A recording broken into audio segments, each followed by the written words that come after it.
বিসমিল্লাহির রহমানির রহিম। আসসালামু আলাইকুম আমার প্রিয় ভাইয়ারা আপুরা, কেমন আছেন সবাই? চলে আসলাম নতুন আর একটা রেসিপি নিয়ে। তো আজকে করে দেখাবো আমি বড় মাছ টমেটো দিয়ে রেসিপি। তো প্রথমে আমি নুন হলুদ দিয়ে মাখিয়ে রেখেছিলাম মাছ, সেটা আমি ভেজে নিয়েছি। ভেজে ওই তেলের মধ্যেই আমি দিয়ে দিলাম পেঁয়াজ। পেঁয়াজ কুচি একটু নেড়ে চেড়ে তারপরে দিয়ে দিচ্ছি কাঁচামরিচ কয়েকটা ফালি করে রাখা।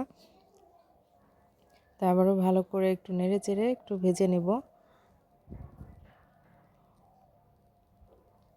তো এখন আমি বেশি ভাজবো না পেঁয়াজটা, একটু নরম হয়ে আসলে এখন দিয়ে দিচ্ছি পানি পরিমাণ মতো, যেহেতু আমি মশলাটা কষাবো এই জন্য। তো পানিটা দিয়ে দিলাম। পানি দিয়ে এখন একে একে আমি সব গুঁড়া মশলাগুলো অ্যাড করে দিব। তো প্রথমে এখানে আমি দিয়ে দিচ্ছি মরিচের গুঁড়া, পরিমাণ মতো দিয়ে দিচ্ছি, যেহেতু আমরা একটু ঝালটা বেশি খাই। আপনারা আপনাদের পছন্দ অনুযায়ী মরিচের গুঁড়াটা দিয়ে দিবেন, যেহেতু এখানে কাঁচা মরিচ অ্যাড করা আছে। তো আমি এখন দিয়ে দিচ্ছি ধনিয়া গুঁড়া, আবারও একটু নেড়ে মিশিয়ে নিব।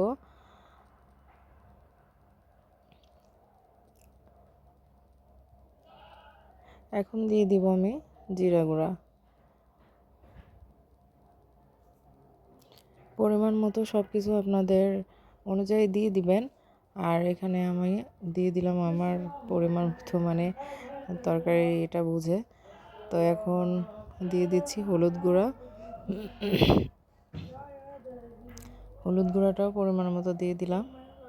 এখানে মানে কত চামচ কতটুকু এইরকম আমি কোনো পরিমাণ বলি না, কারণ যার যতটুকু প্রয়োজন সে ততটুকুই দিবে। তো এখানে দিয়ে দিলাম লবণ, যেহেতু মাছটা আমি লবণ দিয়ে ভেজে রেখেছি। তো এখন সামান্য লবণটা দিয়ে দিলাম মশলাটা কষানোর জন্য। তো তেলটা ছেড়ে দিয়েছে, এখন দিয়ে দিব আমি টমেটোগুলো আমি ফালি করে রেখেছি। তো টমেটো দিয়ে এখন ভালো করে আবারও নেড়ে চেড়ে মিশিয়ে নিচ্ছি। আর টমেটো দেওয়ার পরে আমি বেশি এটা কষাবো না, কারণ টমেটোটা গলে যাবে, এই জন্য একদম পাকা টমেটো। তো অল্প কিছুক্ষণ আমি এটা নেড়ে চেড়ে নামিয়ে মানে রান্না করে নেব। এখন ঢাকনা দিয়ে ঢেকে দিচ্ছি কিছুক্ষণের জন্য। তো ঢাকনাটা তুলে নিলাম। তো দেখুন তেলটা ছেড়ে দিয়েছে। তো এখন আমি ঝোলের পানিটা দিয়ে দিব। ঝোলের পানিটাও আমি অল্প একটু দিব, কারণ এটা একদম মাখা মাখা হবে, তেল ছেড়ে দিবে সেরকম আমি মানে রাখবো। এই জন্য পানিটার পরিমাণটা একটু বুঝে শুনেই দিতে হবে, কারণ না হলে টমেটোগুলো একদম গলে যাবে। তো আমি পরিমাণ মতোই পানিটা দিয়ে দিব।